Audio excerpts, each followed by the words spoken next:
Kim's the best lawyer. Chuck's the best lawyer.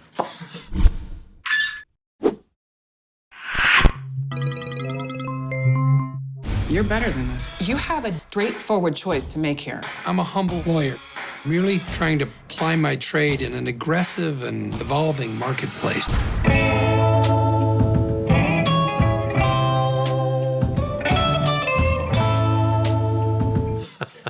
I would hire Chuck because he's powerful. I wouldn't want to hang out with him. I don't think he's a particularly nice guy, and I don't think he's got really much of a sense of humor about himself. Probably because he's suffering, I don't dislike him actively, but I think he's probably a very powerful lawyer and deal maker.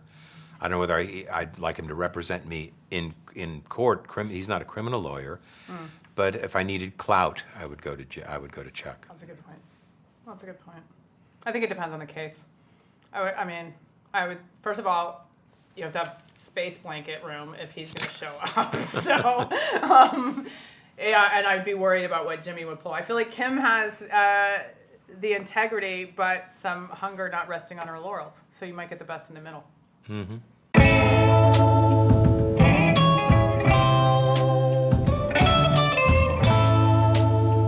I don't think that Chuck doesn't think that there's any place for the easy way in law.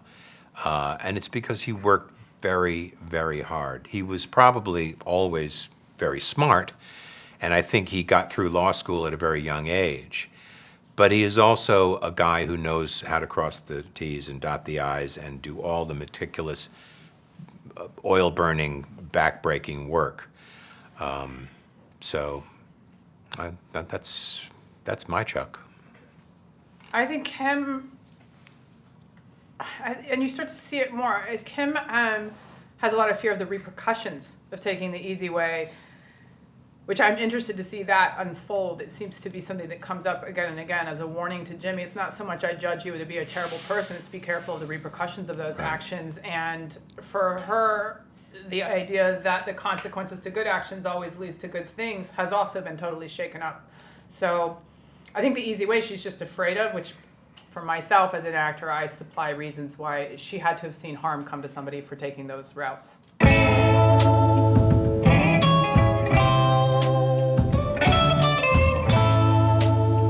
Wait till the end of this season. They're just fine in season 2. They wait till the end of this season. What's so ingenious about the writing of Vince and Peter and Tom Schnoz and the rest of our amazing writing staff, you get a glimpse into the past, which will answer that question for you. I like to think that there's always hope, in a family situation. I've seen families disastrously torn apart. I've never experienced that. My various families have been very, very close. I don't burn a lot of bridges in my own life, but I've seen it tragically happen. And there is always that hope, But if someone says, I'm not going to speak to my sister or my brother until they blah, blah, blah, and they say the same thing about you, that breaks my heart. So I always like to think that there is always something possible. But I'm not Chuck, and Bob ain't Jimmy.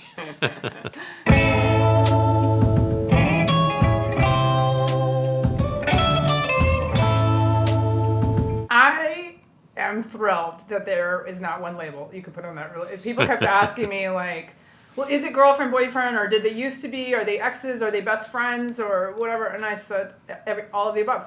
All of the above. I mean, and at all times, and depending on the needs of the situation. I think they have such a deep intimacy of every type after 10 years. And you see that grow, and you see the different places it's been and the different places it can go. But I've never had a relationship that I could call just one specific label. You are a lot of things to each other, and they keep letting us play it that way.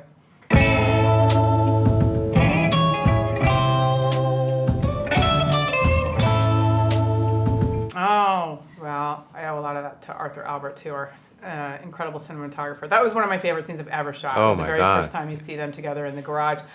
But it's also about the economy of language that they use. So often with Kim and Jimmy, it's about what's unspoken. And and you see, I mean, even just fixing the trash can, you see that she has taken care of him many times, and she knows him that well. You also don't take cigarettes out of somebody's mouth and put them back in unless you know them very well.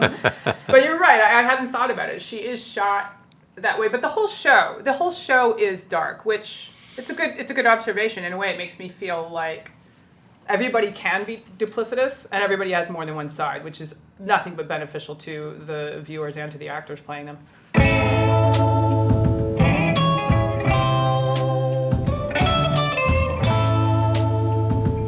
She loves it. You know, I know that there is a lot of talk about like that we would like cast to be more diverse and things like that. And so I do want to speak to that to say that two things. One is I am tremendously grateful and happy that I'm playing a three-dimensional woman who has her own trajectory and is smart and unapologetic and doesn't have to be likable. She is a full character. We have tremendous other female guest stars and recurring that are all very strong themselves.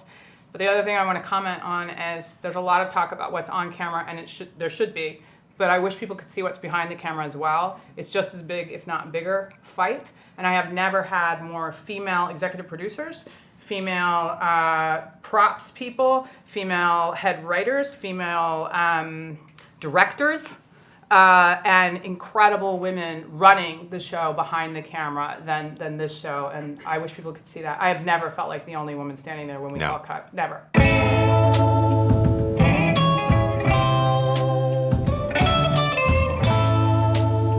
Absolutely, yeah.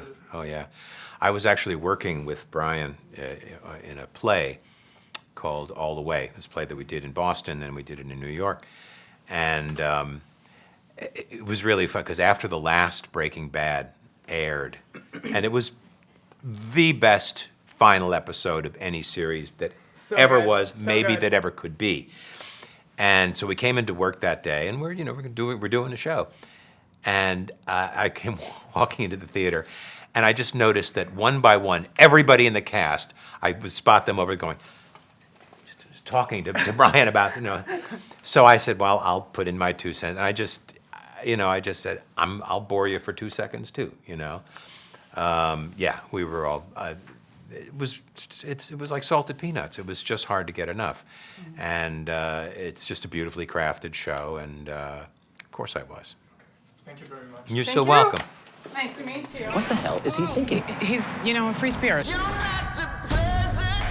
You're not in trouble. I'm a lousy brother. I'm a big screw-up.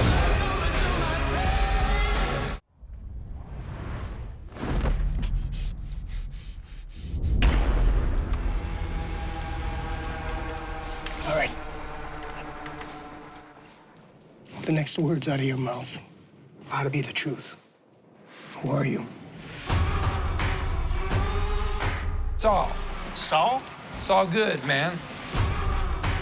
Let me tell you about a young guy. They called him Slippin' Jimmy. Slippin' Jimmy with a law degree? I'm on the up and up. From here on out, I'm gonna play by the rules. I don't go looking for guilty people to represent. Who needs that aggravation? Thank you for restoring my faith in the judicial system.